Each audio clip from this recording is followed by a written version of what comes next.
What? Hey guys, it's me. That's an awful intro. Never gonna say that again. It's your boy, Blue Boy TCG here, and welcome to my first video. So today, what we're gonna look at is the new set coming out Thursday, called Battles of Legends: Relentless Revenge. Now the whole card list just dropped this morning for me, last night for you Americans. So I just wanted to quickly touch on this. Also, I'm going to have a schedule, so it'll be weekly uploads. The first week being, this week will be a discussion type video, so whether that be a deck profile, a meta analyst thing, ban list, etc., stuff like that.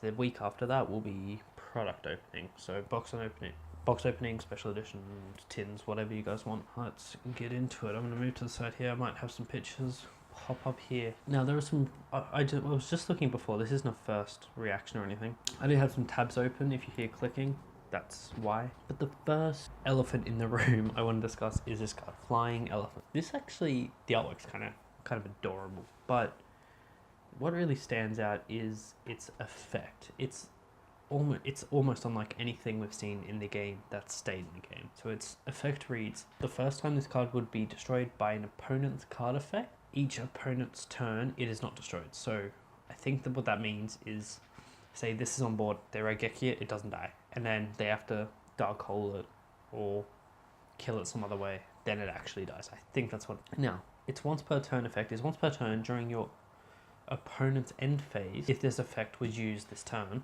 so say they try to Raigeki it, they forgot its effect, it doesn't die, and it stays alive.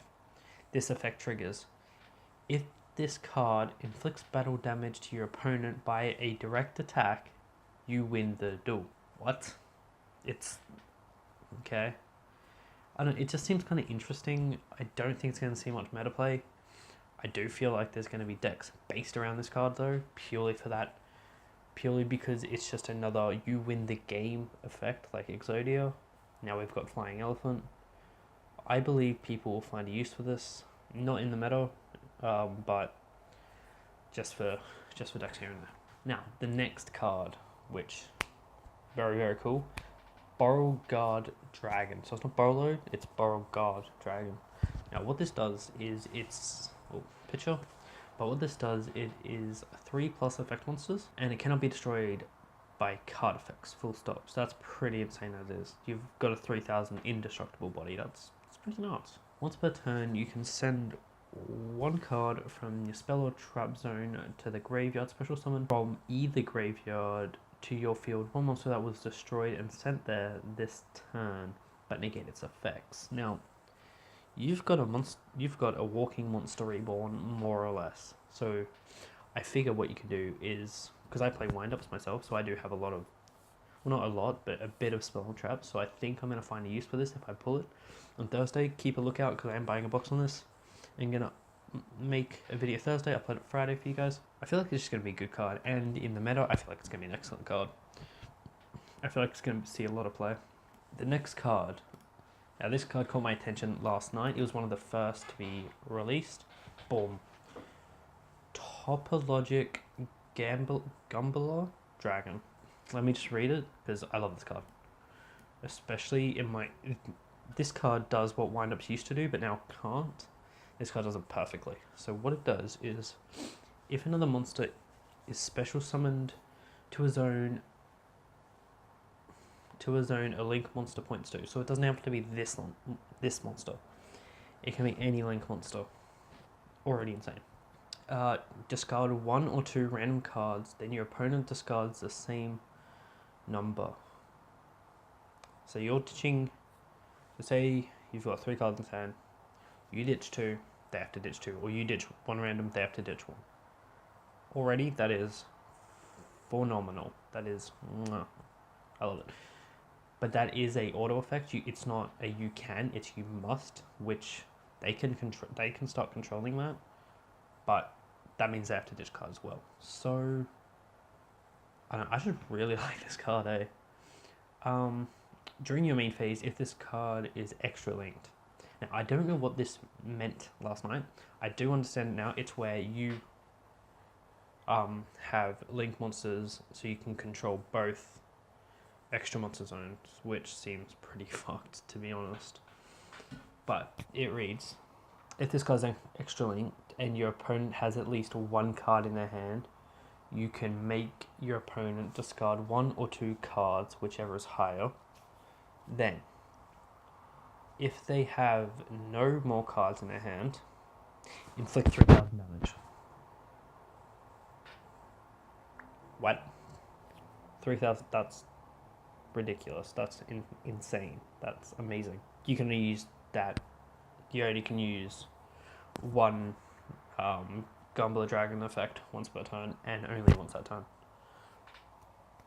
It's just amazing. So that just means you're not constantly discarding. You're discarding 1 or 2 cards, and that's it for the turn.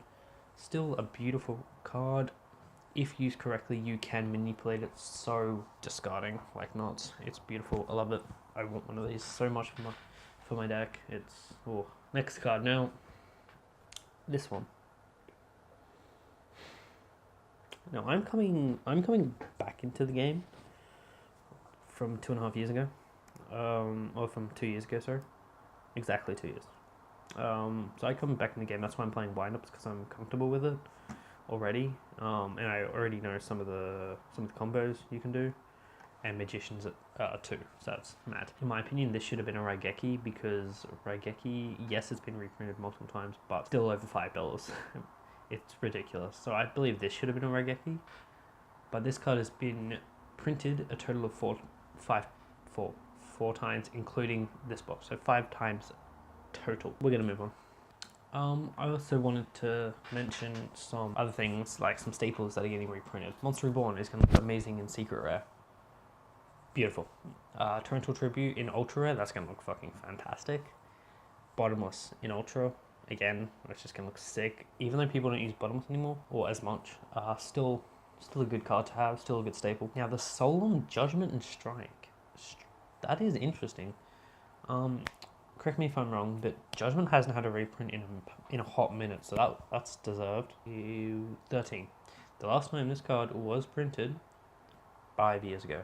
That's nuts. That is well deserved. Solemn Judgment is a beautiful card. It's back on the limited list at 1, so it's just a good card. And plus, it's gonna be Secret Rare, Secret or Ultra. Ultra. It's just gonna look fantastic in my opinion. And that's same with Solemn Strike. Solemn Strike is a fairly new card from my understanding. Again, I've been out of the game for a while, so seeing there was another Solemn out was really cool to me. Yeah, 2016, so I must have just missed this card or something. Yeah, I might have just missed this card when it got released, but still a really good card. It's a staple nowadays. Solemn Strike, pay 15, destroy a special, destroy monster that would be special summoned. Pretty lit. I used 2 of them in my windups. I'm going to talk about a lot of windups because I love windups. Bam! Windup Rabbit. Best card. Now I did notice there was some meta reprints. Apart from the staples, there was some meta reprints that seemed like it should have been an OTS pack, but it just seems interesting. So we got like a Brilliant Fusion in Secret, I think that's coming in. We got the Perform Mages, so we got Trick Clown and Damage Juggler. That seems interesting. I feel like they're both going to be Ultra, so Trick Clown and Damage Juggler, they're both going to look beautiful, but I feel like this is the wrong pack. I don't know, I'm not saying it's a bad thing, I'm just saying it's an interesting thing, especially with the Brilliant engine. So they kind of go hand in hand, which is really nice.